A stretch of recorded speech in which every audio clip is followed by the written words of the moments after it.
अपने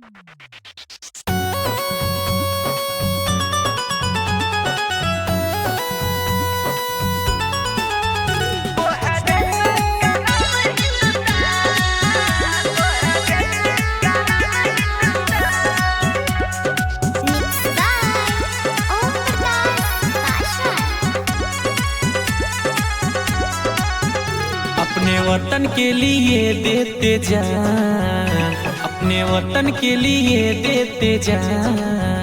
वो है देश का नाम हिंदुस्तान, वो है देश का नाम हिंदुस्तान। जहाँ रहते साथ हिंदू मुसलमान, जहाँ रहते साथ हिंदू मुसलमान, वो है देश का नाम हिंदुस्तान, वो है देश का नाम हिंदुस्तान।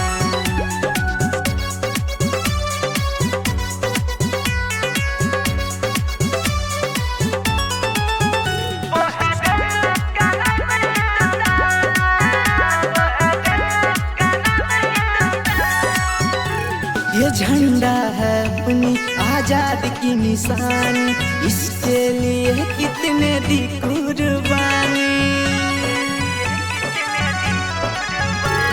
ये झंडा है अपनी आजाद की निशानी, इसके लिए कितने दी कुर्बानी। जहाँ फहरे ये तिरंगा आसमान, जहाँ फहरे ये तिरंगा आसमान, वो है देश का नाम हिंदुस्तान, वो है देश का नाम हिंदुस्तान।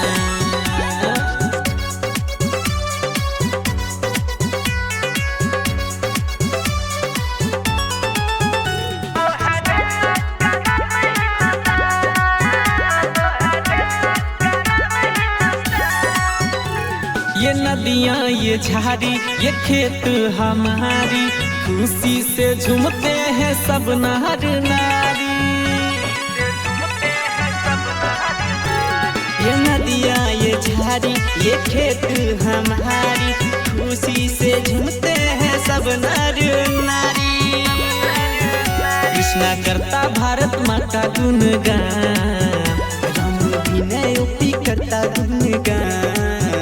वो है देश का नाम हिंदुस्तान, वो है देश का नाम हिंदुस्तान।